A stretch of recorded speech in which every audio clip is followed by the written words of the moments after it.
De acuerdo a John Chambers, presidente de Cisco, un solo ingeniero de clase mundial con 5 colegas puede producir más de 200 ingenieros comunes, promover el talento y la colaboración académica en el área de inteligencia artificial, así como la futura movilidad de alumnos de posgrados entre las macrouniversidades. Es una variable que está marcando la diferencia. Y en este cuarto episodio, contamos con el conocimiento y la experiencia de Ricardo Carramiñán Alonso, ingeniero de caminos, canales y puertos por la Universidad Politécnica de Madrid, MBA por la EOI y diplomado de gerencia de empresas por la IESE. Actualmente imparte talleres y forma alumnos en los ámbitos de la ingeniería civil y en la metodología BIM. Fue director general de construcción de la empresa española de obra civil, fundador y director general de la Institución Abierta de Desarrollo en Ingeniería y Construcción, EADIC, especializada en la gestión de soluciones e-learning y metodología BIM, con sede en España, México, Colombia y Perú. Todo listo en este cuarto episodio de nuestra 6ª temporada. Ricardo Carramiñán Alonso,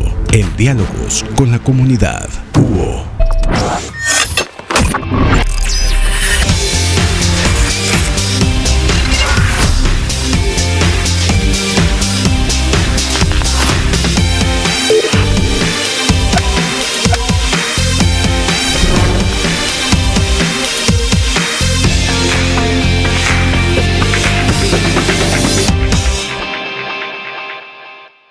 Bienvenidos a este nuevo diálogo con la comunidad de la Universidad Olmeca. Hoy diríamos que cerramos un círculo virtuoso de un esfuerzo que ha venido haciendo la Universidad Olmeca desde hace varios meses y en el cual ha tenido un papel muy importante un amigo común de quien hoy es nuestro invitado, que es Josu Gómez, que por cierto esta misma semana, el lunes pasado, recibió de la Universidad Olmeca, por decisión de la Junta de Gobierno, un doctorado honoris causa, que Ricardo y yo sabemos que está plenamente justificado por el currículum que Josu tiene, por la influencia que ha generado en el contexto no solamente iberoamericano, sino también en África y en otros puntos, en el contexto de pues, estas famosas startups, estas empresas que se desarrollan, pero también el tema de preocupaciones que son comunes para todos, como el cambio climático y el tema del emprendedurismo. Ricardo, bienvenido.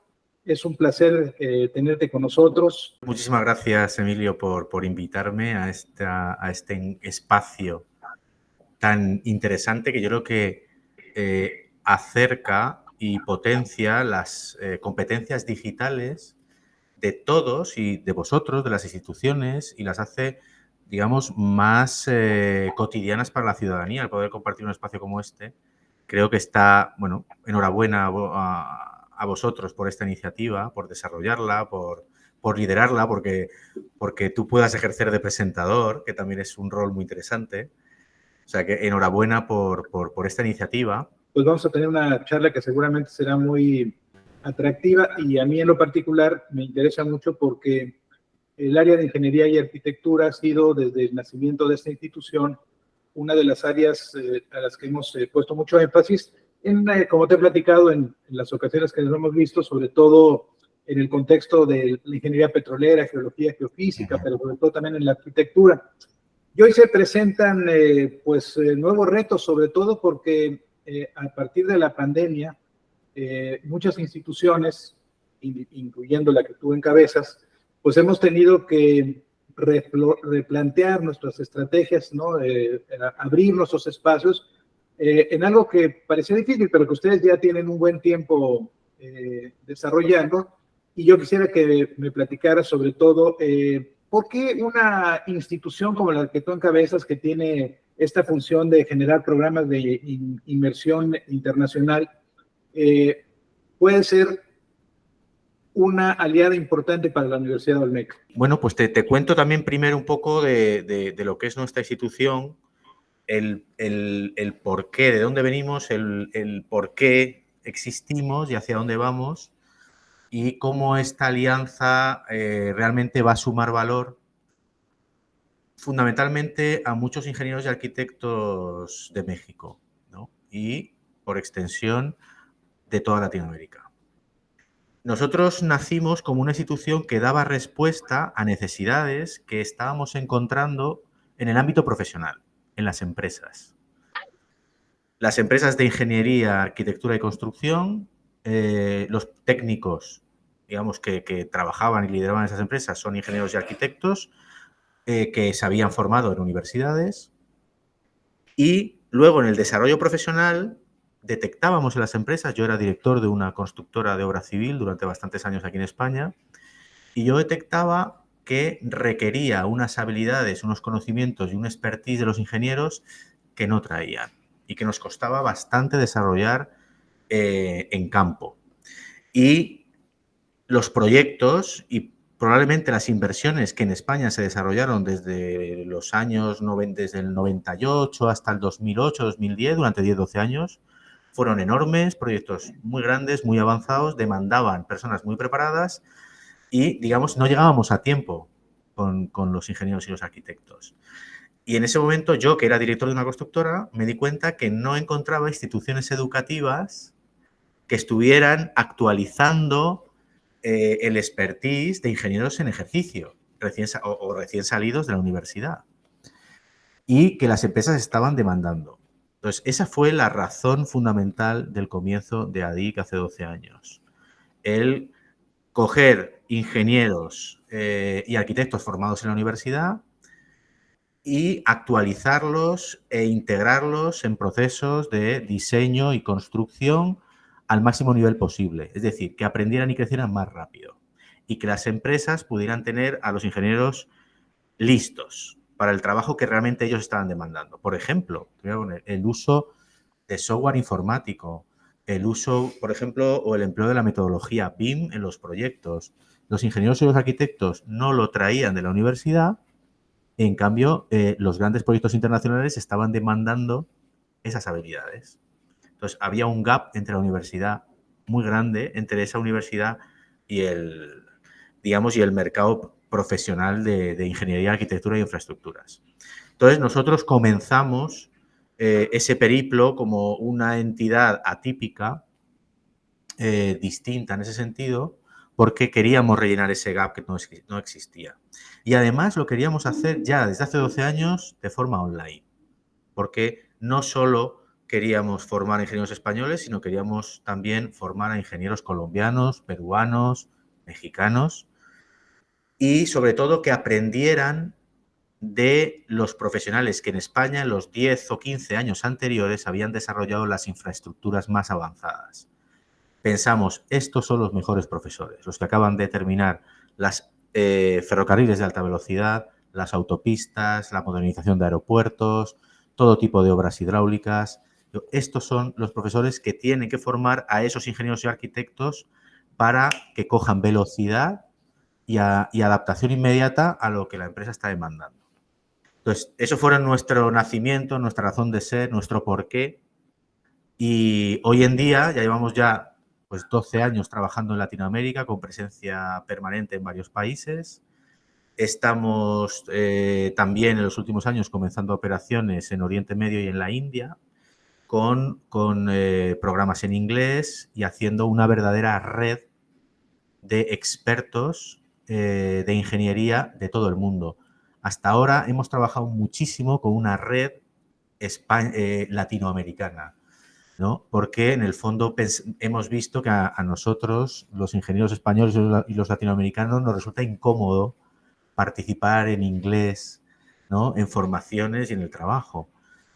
Pero ya hemos visto que tenemos que tener funcionando una red internacional y donde posiblemente el inglés sea un idioma predominante y podamos, digamos, converger profesionales de muchas otras latitudes. Y al final es intercambiar experiencias y traer casos de éxito de los países más punteros en las tecnologías clave y que puedan llegar a cualquier lugar del mundo. Entonces, creo que conjuntamente podemos desarrollar con la Universidad Olmeca, inicialmente en México, un proyecto de potenciación de los ingenieros y arquitectos ante las últimas tecnologías y prepararlo para ser profesionales punteros en las empresas. Lo que históricamente hemos visto en el tema de las escuelas, sobre todo estas escuelas de negocios, es, y diríamos, el origen en la Escuela de Negocios de Harvard, ¿no? Y luego todas las que fueron desarrollándose, es el área de negocios, ¿no? Los MIB, esos esquemas en donde los empresarios o quienes recién saliendo de las universidades van a preparar. Pero no es común encontrar una escuela, una institución como la que tú encabezas, que se oriente a la formación y sobre todo a actualizar a estas competencias que se requieren, ¿no? en el aprendizaje y sobre todo en la acción de ingenieros y arquitectos. El otro tema es que cuando hablamos de ingeniería y arquitectura, obviamente que nos están escuchando nuestros estudiantes, pero también los que quizá mañana quieran ser parte de esa institución o ya ingenieros y arquitectos, dirían, oye, pero un tema virtual en carreras como ingeniería y arquitectura es factible cuando el tema práctico no es un tema fundamental. ¿Cómo se resuelven estos dos elementos, mi estimado Ricardo? Mira, yo, por mi experiencia personal y fundamentalmente de estos últimos 12 años, o sea, lógicamente cuando visualizamos que podíamos extender este tipo de formación y capacitaciones hace 12 años de forma online, pues ya creíamos firmemente en ello, ¿no? Recién en España empezaba la fibra, digamos, o Internet de alta velocidad hace 10, 12 años, con lo cual hace 12 años ya comenzamos a impartir clases online, pues más o menos similar a lo que estamos haciendo ahora, ¿no? Hasta ese momento, las plataformas virtuales de formación no desarrollaban la interacción en tiempo real del profesor con el alumno o entre alumnos, ¿no? Entonces ya llevan existiendo otros 8 o 10 años aproximadamente. Entonces creíamos mucho en esa tecnología, pero cuando hace 12 años vimos que el Internet de alta velocidad llegó, pensamos que era la oportunidad para tener experiencias de formación realmente ricas. Entonces, en áreas de ingeniería y arquitectura y construcción, hoy en día, incluso con la incursión de la metodología BIM, que al final BIM lo que va a conseguir ya no es que aprendas online, sino que trabajes en un proyecto con otros profesionales de forma online. O sea, por primera vez ya en toda esta época de trabajo en arquitectura e ingeniería, digamos, los técnicos o profesionales no se reúnen en una oficina, o muchas veces no va a ser imprescindible ir a pie de obra para poner en marcha los proyectos. Realmente puede trabajar un ingeniero desde Ciudad de México, en colaboración con otro en Bogotá, con 2 en Madrid y con 4 en Bangalore, en la India. Y todos trabajando conjuntamente en el mismo proyecto. Y ese es el presente y el futuro de las empresas de ingeniería y arquitectura y construcción. Ricardo, perdón, ¿me quieres decir que este modelo de BIM es una especie como de un unificador de los lenguajes que en un momento determinado en distintas partes del mundo se ocupan para poder hacer proyectos de ingeniería, arquitectura? Sí, es un unificador porque tiene una metodología de trabajo propia, nueva, que por un lado tiene el hándicap de que a todos los ingenieros y arquitectos les tiene que hacer obligatoriamente cambiar su manera de trabajar y de relacionarse con otros profesionales en un proyecto, con lo cual tienen que aprender, ¿no?, cómo el BIM se estructura, cómo se estructuran las relaciones entre los diferentes agentes, dónde guardan la información, cómo la supervisan, cómo se generan los modelos, cómo se auditan, cómo se trabaja con ellos, cuál va a ser tu rol como, mira, yo soy el calculista de instalaciones, yo soy el de estructuras, y entonces ahora trabajo en entornos colaborativos bajo esta metodología y tengo que aprender cómo se hacen todos los pasos porque estamos todos coordinados. Y además es un lenguaje, como tú bien dices, es un lenguaje internacional. Pues eso tiene una ventaja, que es que va a ser mucho más fácil que profesionales de diferentes países, culturas, métodos de trabajo colaboren rápidamente y sumen en un mismo proyecto. Yo te digo que lo único que te iba a decir que nos preocupaba y que nosotros hemos incorporado en nuestros programas es el lenguaje, ¿no? Y es verdad que en el entorno americano, latinoamericano, pues trabajamos mucho español, pero estamos pensando que en un periodo muy corto, en el fondo, el lenguaje común va a ser el inglés y o lo aprendemos por lo menos para poder asistir a una reunión, poder compartir experiencias que no es un nivel 100, es un nivel 60, ¿no? Pero o adquirimos ese nivel o nos vamos a quedar fuera. No sé si la inteligencia artificial va a suplir esa carencia, que también lo puede hacer, Pero yo creo que la inteligencia artificial nunca va a suplir ciertas habilidades y conocimientos que tenemos que adquirir. Y uno de ellos son los idiomas. Por mucho que aparezcan aplicaciones que parece que nos traducen en tiempo real. Y me parece que es un proyecto que resulta muy atractivo porque el día de mañana pues podremos ver esta sinergia de distintos arquitectos, ingenieros y operarios en un momento determinado, diseñando un ferrocarril o una presa o una carretera con componentes que en un momento determinado asocian las buenas prácticas que en un momento determinado se tienen, ¿no? Y que en lugares con componentes sísmicos o con humedades muy marcadas se pueden resolver y no hay la respuesta, ¿no? Y este trabajo colaborativo creo que ayuda de manera importante, ¿no? Nosotros, Emilio, hemos integrado en los últimos años en nuestros programas máster, en estos que yo te hablo, que hemos venido impartiendo de forma online durante los últimos 12 años, estos programas de maestría, hemos incorporado en los últimos años un complemento que cada vez vamos a ir viendo más imprescindible, que es el tener una semana académica, que llamamos académico profesional de inmersión, una semana aquí en Madrid, una semana en Milán, una semana en Dubái. Esas tres ya forman parte de nuestros programas y espero que a partir del año que viene tengamos la siguiente cuarta semana de inmersión en la India. Entonces, en esas semanas, realmente lo que hace un ingeniero mexicano, colombiano, ¿no? Mexicanos hemos tenido siempre y seguiremos teniendo. He visto los listados de los que van a venir ahora a Madrid y a Milán y los hay, siempre los hay. O sea, lo que realmente experimentan en esa semana, aparte de tener docentes, porque por las mañanas normalmente damos clases, digamos, de contenidos, vamos a hablar de inteligencia artificial, de industria 4.0, de temas de liderazgo, van a venir personas muy importantes de compañías muy importantes. Y luego vamos a visitar compañías, ¿no? Compañías de ingeniería y arquitectura en estos países. Y realmente lo que ellos se llevan, te digo que es asombroso, porque realmente es abrir la mente.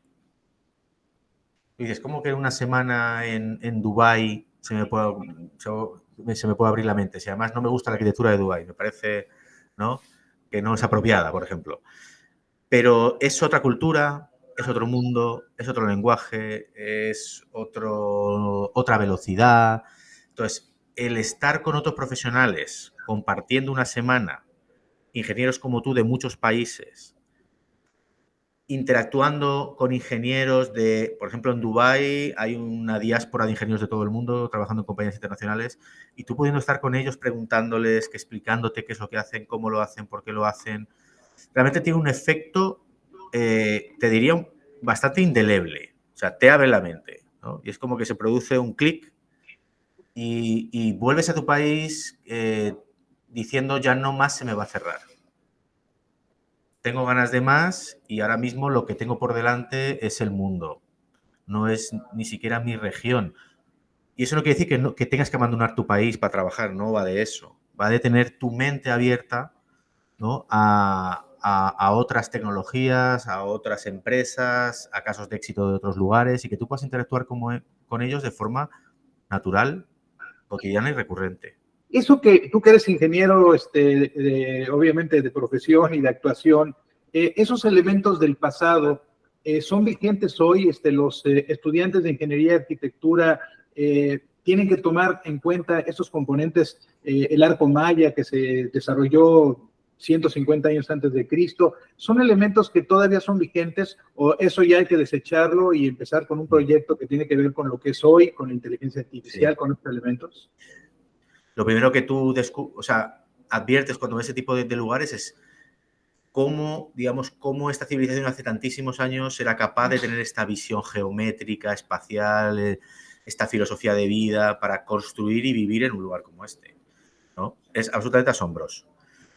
Con lo cual es verdad que en construcción, en ingeniería y construcción, advertimos una civilización que ha desarrollado cosas que con los medios que tenían era absolutamente asombroso.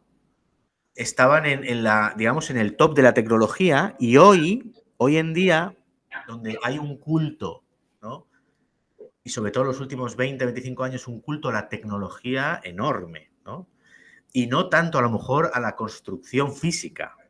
O sea, no hay un culto ahora al puente, no hay un culto a la carretera, al túnel y al edificio, sino que hay un culto a las redes sociales, ¿no? A la parte más tecnológica, a lo que la tecnología nos está facilitando o cambiando la vida, ¿no? Entonces, yo creo que todo ese pozo que ha dejado la construcción a lo largo de toda la historia es algo que conocer siempre. Yo creo que todos los ingenieros y arquitectos deben conocer en profundidad y valorar toda la evolución y aprendizaje que ha habido. Y eso sí, tratar de adaptar la nueva ingeniería, la nueva construcción a un mundo sostenible, ¿no? Porque es verdad que la magnitud, la cantidad de lo que se construye ahora es cientos de veces lo que se ha construido históricamente. Que solo sea por, digamos, los medios, la capacidad de producción y el número de personas que hay hoy. O sea, cómo invades el territorio con tus construcciones, eso no pasaba en la antigüedad, ¿no? Entonces, yo creo que ahora, en la construcción sostenible es imperativa. Incluso ya no es un tema filosófico o ético, sino que va a ser un tema legal y va a ser muy importante para todas las compañías. O sea, el que las compañías tengan protocolos sostenibles, tengan un aprendizaje, porque también es un aprendizaje, como el BIM, hay que aprenderlo. Es una nueva manera de concebir los proyectos, de diseñarlos y de construirlos. Y ahora mismo, lógicamente, nuestro futuro y nuestro planeta nos lo está exigiendo. Y luego también lo que es nosotros como ingenieros y arquitectos incorporar toda la nueva tecnología para profesionalizar más el sector. O sea, yo personalmente tenía una visión del sector de la construcción como uno de los menos profesionalizados, ¿no? O sea, tú ves cómo se fabrica un coche o cómo se fabricaban en Japón, que inventaron las técnicas de calidad y de control de, digamos, y de los tiempos y la exactitud y la precisión. Y tú dices, ¿cómo en la construcción de un coche se profesionaliza tanto y la construcción de un edificio a veces es, ¿no?, tan poco profesional y lo ha sido tanto? Entonces, yo creo que estamos en un momento y en un punto muy interesante, un punto de inflexión para profesionalizar el sector y la ingeniería y la construcción y convertir la construcción, digamos, de casas y edificios en algo sostenible, estético, durable, pero muy profesional, como una fábrica, ¿no?, de un producto a la que le exiges, digamos, unas especificaciones de calidad. Ricardo, en este contexto, hoy es muy común hablar de esas competencias suaves de fortalecimiento de los elementos de las competencias profesionales que a lo largo de un periodo se han tocado. En ese sentido, la escuela que tú encabezas, ¿cómo visualiza este tema de las competencias? ¿Cómo se pueden ser elementos que fortalezcan el día a día de jóvenes que transitaron en la universidad, que salen y que tuvieron un conocimiento? Porque ese es un tema, un reto siempre para las instituciones de educación superior como la que yo encabezo, en que formas a lo largo de 2, 3 o 4 años a una persona, pero cuando sale, muchos de los componentes que aprendieron en las aulas ya no son, ya el gap es grandísimo entre lo que se enseñó y lo que se requiere en el contexto real, en el día a día. Mira, yo lo que aprendí personalmente como ingeniero, sobre todo en el desempeño profesional, en todos los años que estuve en constructoras, dirigiendo, luego creando mi propia compañía y dirigiéndola, o sea, yo me di cuenta de algo muy claro. Es decir, por ejemplo, en ingenierías y en muchas licenciaturas de ciencias, nos preparan, digamos, para la ciencia y la tecnología, para construir, diseñar y fabricar, y sabemos, digamos, la parte teórica y práctica del diseño de la construcción. Pero no sabemos cómo competencias que luego rápidamente vi tan determinantes para el éxito de un proyecto en el cual tú participas como ingeniero, como comunicar. Entonces, los ingenieros que salíamos y que todavía salimos de muchas veces de las carreras de ingeniería, salimos muy preparados en la parte más ingenieril, pero, por ejemplo, sin saber comunicar, sin saber organizar un equipo, sin saber motivarlo, sin saber establecer objetivos, sin saber temas de estrategia, sin saber temas de negociación. Por ejemplo, eso fue, para mí, yo te comparto una pequeña anécdota. Cuando yo terminé Ingeniería de Caminos, pues al segundo o tercer año yo empecé a dirigir en construcción un gran proyecto de obra civil. Entonces te das cuenta en ese momento, cuando tú eres un ingeniero en una empresa constructora, tú has aprendido muchísima técnica en tu carrera, pero tú al final en una construcción eres un gestor de proyecto, de tiempos, calidad y costo. Con lo cual, desde el principio empiezas a hablar de dinero con todo el mundo y te das cuenta que todo lo que has estudiado hasta ese momento, nadie te hablaba del dinero prácticamente. Nadie te habla del dinero. Y cómo hablar de él, cómo optimizarlo, cómo negociar, cómo... Entonces, yo personalmente empecé a leerme mis primeros libros de negociación, ¿no? Cuando yo tenía 27 años. Y luego me fui formando en muchas otras cosas y luego en escuelas de negocios. Entonces, te das cuenta que tienes que complementar esa formación.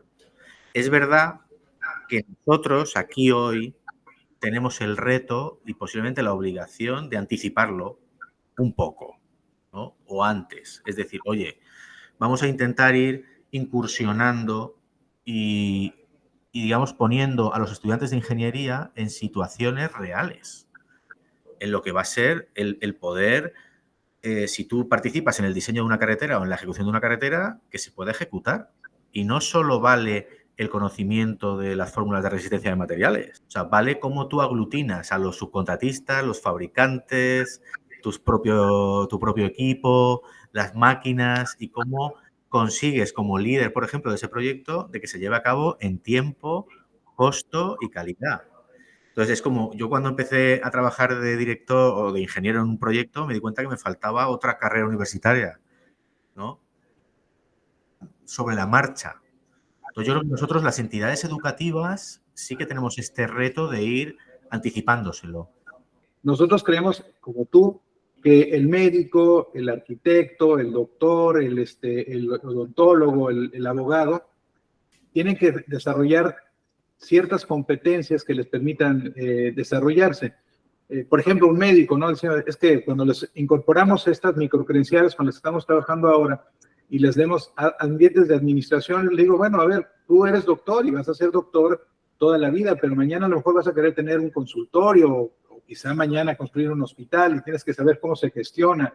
El abogado, al tiempo que tiene que tener capacidades para negociar, para convencer al juez en un momento determinado que su defendido es, no es culpable, o el arquitecto que en un momento determinado tiene que convencer a su cliente de que lo que está haciendo es un diseño arquitectónico innovador, pues tiene que tener esas formas, ¿no?, de comunicación. Entonces me parece que esto que tú comentas es muy importante, que bueno, que los jóvenes que nos están escuchando entiendan por qué en la malla curricular de nuestros programas y en esas alianzas que vamos a tener va a estar muy vivo, muy presente, no solamente el componente de la formación profesional, sino también todos esos elementos adicionales. Y enfatizo sobre todo algo que tú comentas que ha sido difícil, el tema idiomático. Es una competencia fundamental que nos va a permitir transitar, ¿no?, a mejores formas de desarrollo de nuestras disciplinas, ¿no? Cuando hablabas también del tema de, por ejemplo, de otros profesionales, que yo como usuario, ¿no? Pues todos somos usuarios de los profesionales de medicina. Espero que no demasiado, pero bueno, lo somos o lo vamos a ser. Y entonces a veces nos gusta, a veces cuando has interactuado con ellos, pues porque te pones en sus manos, a veces desearías que hubieran podido recibir o ejercer un poco más la empatía, la comunicación, el saberte hacer llegar pues las noticias o los tratamientos o poder corregirte alguna conducta, ¿no?, que puede ser mala para tu salud. A veces veo que a algunos médicos esas partes les faltan, ¿no? A los ingenieros, lógicamente, la comunicación también. Pero bueno, los médicos interactúan más con personas, ¿no? Entonces es como, uy, pues esa skill la tienen que trabajar mucho. Esa empatía de comunicación con el paciente, ¿no?, que a lo mejor no es una asignatura tan científica y tan médica, pero bueno, pues así como todos los profesionales, como tú dices, ¿no? O sea, que yo creo que no tenemos que, en estos tiempos de hoy, no tenemos que permitir que los estudiantes se den de bruces con eso, ya con 30 años ejerciendo su vida profesional y se den cuenta de lo que necesitan, sino que podemos otra vez incorporarlo, como bien estás contando, incorporarlo ya desde antes. Hemos visto ahora muy reciente, antes incluso de la pandemia, que en algunas instituciones, en algunas aulas, el maestro se oponía a que se utilizara el celular como elemento de aprendizaje. Hoy estamos en un componente diferente, ya hablaste tú de la inteligencia artificial. ¿Cómo en este modelo que ustedes han implementado en esta escuela se incorporan las tecnologías? No solamente hoy esta tecnología tan disruptiva y tan preocupante en un momento determinado como es la inteligencia artificial, sino también todos los componentes digitales que hemos ido desarrollando, incluso el Big Data, etcétera, cómo son parte de este proceso de formación de un individuo. Pues mira, nosotros tratamos en muchos de los programas de incorporar también algunos módulos o asignaturas algo más horizontales de ese tipo, por ejemplo, de datos, de gestión de la información, también incluso vamos a incorporar en los próximos meses más módulos sobre cuestiones de transformación digital, cuestiones de inteligencia artificial, y lo queremos incorporar en todos los programas, porque al final es como, ok, es verdad que las necesidades formativas cada vez son más amplias, es verdad, ya son constantes, ya creo que un profesional hoy en día que salga de la universidad con 23, 24 años tiene que ser consciente que va a estar formándose continuamente hasta el final de su carrera profesional. No va a parar y cada año va a tener que hacer algo, ¿no? Se lo ofrezcan o le obliguen en la empresa o no. Tiene que ser garante de su propio desarrollo. Entonces, nosotros es verdad que por ser ágiles y flexibles y detectar las tendencias y llevarlas al alumno lo antes posible, queremos incorporar lo antes posible esas, digamos, aplicaciones de las nuevas tecnologías a cada uno de los elementos técnicos. Pues oye, a construcción de carreteras, a metodología BIM o a construcción de metro y tranvía, ¿no? ¿Qué nuevas tecnologías puedes incorporar a los proyectos de ese tipo, ¿no? Pues bueno, esa es nuestra intención continua, ¿no? Cuando estuvimos en Sevilla, comentamos en breve, pero tú has, bueno, ya obviamente sembrado de manera importante en América Latina, en México, en Ecuador, en Colombia y obviamente en el contexto europeo. Pero ahora desde hace algún tiempo puesto tus ojos sobre un país que evidentemente siempre llama la atención, como es la India, y que hoy se está convirtiendo en un referente, no solamente porque es parte de esos famosos BRICS que ahora recién se van a ampliar, sino porque la India, diríamos que en una mancuerna todavía no sé si perdurable con China, se está convirtiendo en el contexto asiático en un líder. Y además, bueno, sabemos de los tiempos inmemoriales de la importancia de la India, del crecimiento, además en su marco poblacional, que pronto seguramente va a rebasar a la propia China como la más prolífica a nivel planetario. Pero, ¿por qué la India? Sobre todo, además que se ha caracterizado, ¿no? Los hindús han sido históricamente maestros en el álgebra, en las matemáticas, ¿no? En todos esos elementos. ¿Por qué la India ha sido un factor y ha sido tan exitoso para ustedes participar en ese contexto? En la India hemos visto varias cosas muy interesantes. Vemos en población el país más poblado. Al final la población en, digamos, importancia geopolítica y económica en el mundo es muy importante hoy en día. Entonces la India ha tomado la cabeza y va a seguir ganando ventaja respecto a China. Eso lo tenemos claro. Luego tiene una estabilidad política. Lo que estamos viendo es que hemos visto que la India, digamos, parte de un nivel de desarrollo económico muy precario de hace 30 años, pero que ha tenido una estabilidad política muy grande en esos últimos 30 años y ha tenido un crecimiento muy grande. Entonces, es un país que pasaba de tener 1.000 millones de personas en situación de pobreza a incorporar 30 millones al año a una incipiente clase media. Clase media que estudia, clase media que se prepara, que ejerce, que consume, que viaja. Luego hemos visto otra cosa, que es, la sociedad india y los estudiantes indios tienen un gusto algo mayor por las ingenierías que en otras latitudes.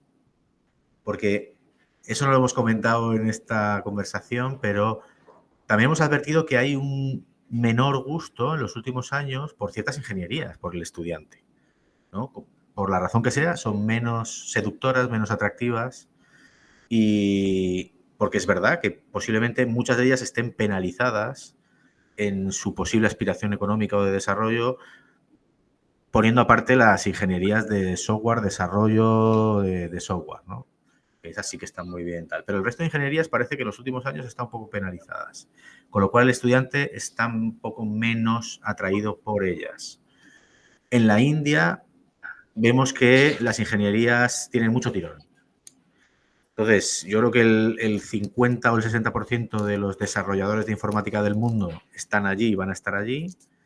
Y es verdad que le están apuntando al motor económico del mundo. Con lo cual su crecimiento aún lo prevemos mayor. O sea que va a ser un país con mucha influencia y que está bien que lo observemos, que, oye, pues si alguien puede viajar y conocerlo un poquito más, porque también es una cultura muy distinta, pues bueno, nosotros también estamos incursionando allí y queriendo ser uno más de ellos, aprender de ellos y poder desarrollar nuestras actividades también de formación, sobre todo en la materia BIM, pues contando con ellos, ¿no? Porque hacemos programas con profesorado mixto, ¿no? O sea, no vamos a llevarles un programa a la India impartido por extranjeros, sino vamos a hacer un programa mixto de extranjeros y de indios. Entonces, yo creo que o hemos pensado que es una de las partes del éxito. O sea, ellos no quieren extranjeros que vengan quieren personas que cuenten con ellos, que sean uno de ellos y que tengan vocación de largo plazo. Porque el mercado sí que es el mercado es el mercado interno de mayor crecimiento del mundo ahora mismo. O sea, donde más personas se incorporan a consumir, donde se van a hacer más infraestructuras, se van a hacer más cafeterías, se van a hacer más hospitales. O sea, es un mercado muy atractivo. Te pediría, por favor, que les dijeras a quienes nos están escuchando, ¿qué han logrado a lo largo de más de una década? ¿Qué es lo que en un momento determinado puede generar la confianza de los jóvenes, de los ya profesionales, de poder insertarse en procesos de aprendizaje? Y ¿por qué en un momento determinado, sería la segunda parte, tú consideras que en este proyecto, en el contexto específico de México, en donde ya tienes puestas banderas en Flandes, puede ser la Universidad Olmeca una alternativa para poder impulsar esta presencia de la escuela que tú encabezas?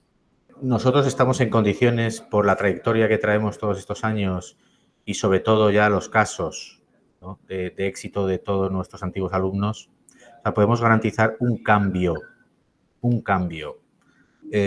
sustancial en el ingeniero que pasa por uno de nuestros programas máster. Podemos garantizar que esa persona ha experimentado una aceleración de su carrera, una aceleración con total seguridad. Yo te puedo decir que como mínimo el 30, quizá el 40% de los ingenieros que son líderes BIM en muchos países de Latinoamérica se han formado con nosotros. Por ejemplo, la metodología BIM, de los cuales venimos haciendo máster, pues siendo pioneros desde hace 10 años, ha generado ahora mismo que las personas que incursionaran en ella tuvieran inmediata empleabilidad o mejora de situación profesional, que hoy sean líderes de divisiones y una de las personas más cotizadas dentro de las empresas. Entonces, yo creo que eso es un poco lo que les hacemos llegar a todos los alumnos profesionales mexicanos que en esta alianza van a recibir mucho valor y sobre todo una conexión internacional. Y todos nuestros programas los conectamos internacionalmente. Pensamos que hoy en día es imprescindible y poco a poco otras instituciones en el futuro se irán sumando. Pero nosotros ya hemos hecho ese recorrido, ya hemos hecho esas conexiones para que el alumno pueda relacionarse con profesionales de todo el mundo y en bolsas de trabajo de empresas de todo el mundo. ¿Qué esperarías de esta alianza que estamos construyendo, en este intercambio de proyectos educativos, pero sobre todo una presencia de esta escuela en el contexto del sureste y específicamente en la Universidad Olmeca? Yo lo que esperaría es que nosotros conjuntamente hagamos llegar programas, maestrías, inicialmente con un impacto grande en el mercado mexicano, a arquitectos e ingenieros que hoy no están encontrando esa alternativa, no la están encontrando en el mercado mexicano. Y a lo mejor se están viendo obligados a estudiar en otras latitudes. O no pueden ir a otras latitudes o no tienen confianza en esas latitudes. Entonces, lo que le vamos a traer es confianza en una institución como la Universidad Olmeca, consolidada y reconocida en el país y en una institución extranjera e internacional como nosotros, que tratamos también de estar en la vanguardia de estas maestrías técnicas y que ese paquete completo sume valor a ambas instituciones y sobre todo que lo reciba el estudiante. Bueno, Ricardo, pues creo que este mensaje nos da la posibilidad, bueno, primero de dar hacia el exterior una intención, un mensaje sobre el por qué estamos haciendo esas alianzas, y lo he señalado en otras ocasiones. Nosotros queremos ser una universidad del futuro hoy, y para hacerlo pues tenemos que vincularnos a instituciones como la tuya, que han ya recorrido un tránsito, un camino, y creo que el camino aquí es muy adecuado en el tema de ingeniería y arquitectura, un camino bien cimentado, con un refuerzo que nos permite a nosotros estar tranquilos y pensar que va a ser exitosa esta alianza.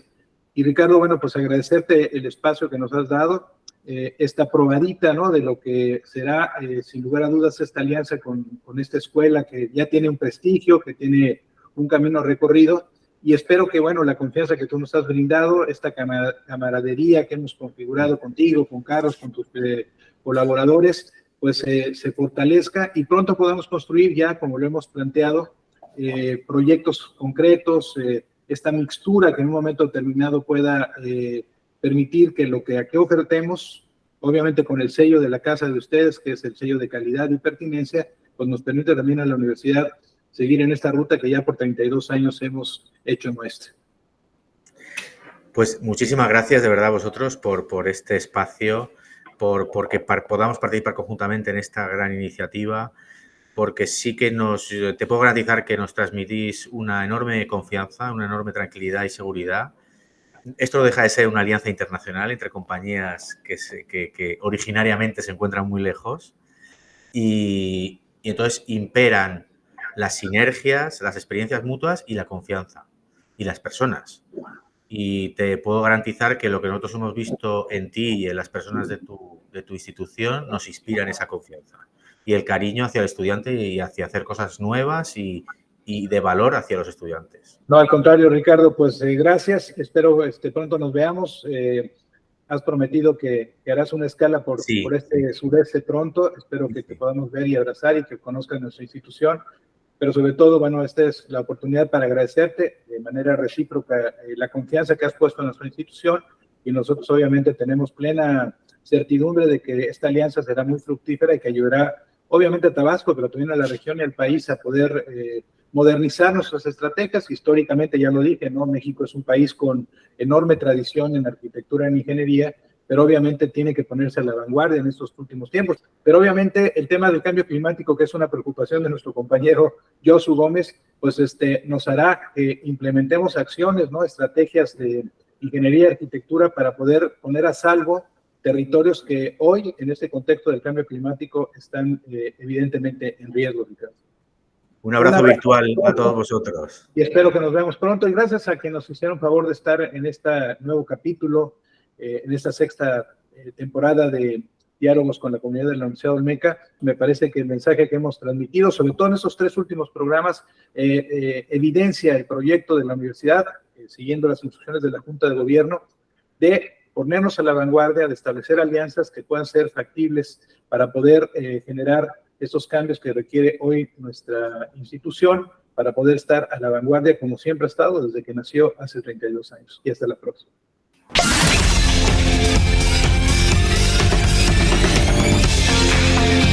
Universidad Olmeca. Raíz de sabiduría.